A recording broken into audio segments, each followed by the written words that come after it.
So I'm going to bring up someone now who can actually tell you about this program.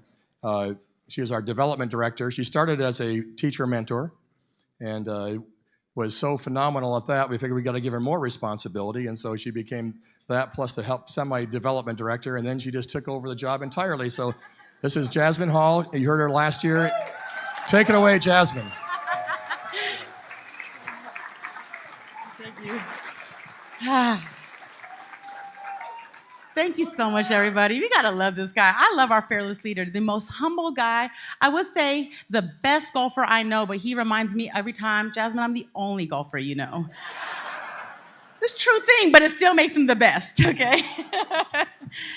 Oh my gosh. Wow. I look around and I'm blown away. This is my purpose. My passion, my calling is sitting right in front of me because I know that with every single one of you guys here today, that means we're growing. That means that we have hope holders who know what it means to make a difference in the lives of our future kids. So I tried to take it back, right? Who can remember being in high school? That scared me. No, put your hands up. Let me see. Who actually remembers that, right? High school is a place to be. I would not go back if I was, no.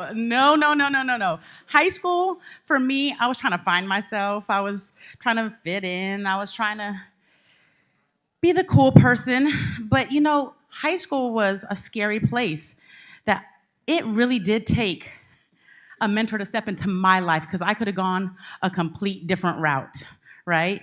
And it's kind of funny, the one place I was running from is exactly where I landed for my career, teaching high school kids and college kids.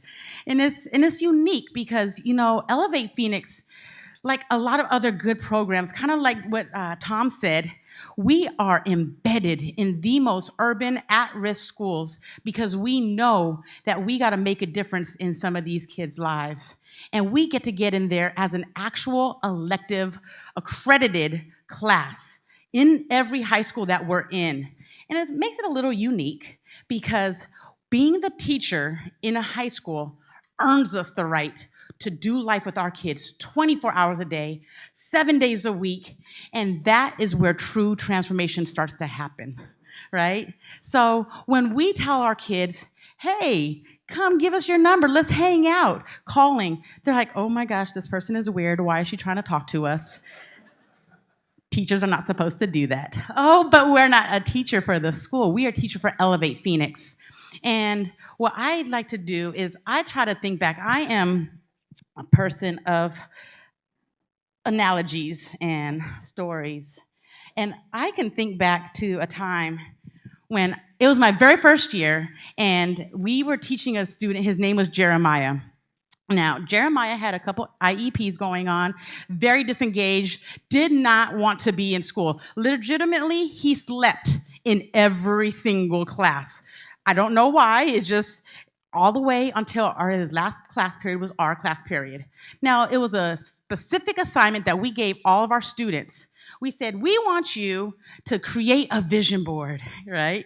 And we want you to see what your life will look like in 10 years. And we gave them a bunch of paper and scissors and glitter, and it got messy, and kids were excited, thinking about what their life could look like. What will their career be? What will their house look like? Dream big. Do you have a dog? Are you taking care of it?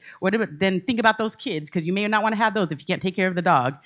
So we asked all of our kids to do this assignment. Everybody was turning them in. And at the very end, I said, Jeremiah, did you not understand the assignment? He said, no, miss, I understand. Well, then I don't understand why you gave me a frame with a black piece of construction paper in it. He looked me dead in my eyes and he said, no, miss, I understood the assignment very well. I finished my assignment because this is what my life looks like in 10 years. I don't have one. I don't see a future for myself. That broke my heart to a place that I can't even imagine for a kid in sophomore year to say this is what his future was in 10 years. This is why we have you. Because we lost Jeremiah to having to go to another school because he was pulled from our class because his mother finally got out of prison and wanted him back. We no longer knew what school he was in. We no longer knew his phone number. He was no longer on social media. But I knew if we were in every school, we would not have lost Jeremiah. So that's why it's imperative that we are not just into the schools that we're in right now. We have to be in all of the schools. We need to take over Phoenix, Arizona, because we have to show our kids that we believe in them. And if we don't, then who will? So it is all of our responsibility to do that. See, it reminded me of a story, truly. So there was this kid who asked his dad one time about his value, like, what is my value? And before the dad would actually answer what his value was, he said, I want you to take this stone. I want you to take it to a swap meet, because, the swap meets are cool. And I want you to try to sell it. And he said, okay. He's like, but before you give them a number, if somebody asks how much it is, I want you to put up 2 fingers. Don't say a word.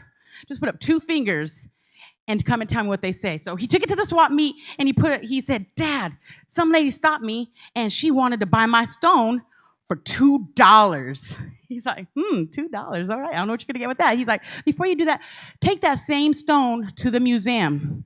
He said, but remember, don't say a word. Just put up 2 fingers if somebody asked what they want to pay for it. He got so excited when he came back. He's, Dad. Oh my goodness. Somebody wants to give me $2,000 for a same stone. He's like, okay, that's good. He's like, now take it to a precious stone store.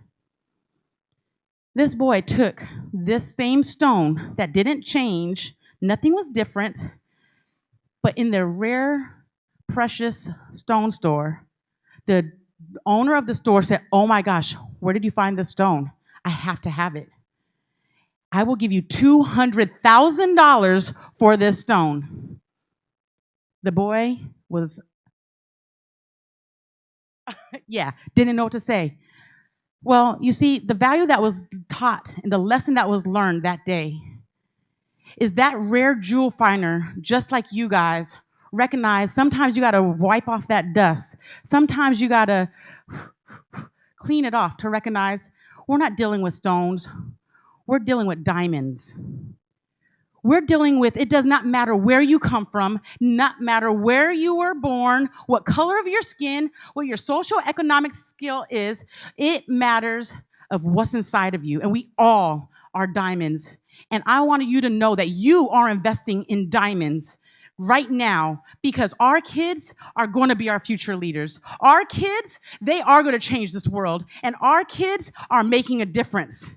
And because I don't know about what happened with Jeremiah, we didn't stop there. We just kept on happening, because Jeremiah's are diamonds as well. But every single one of you in your boxes that you will take home will have a reminder of your kid who wrote you a handwritten thank you letter along with this diamond to remind you that is your kid that you've invested in. All right? So, well, I want you to thank you.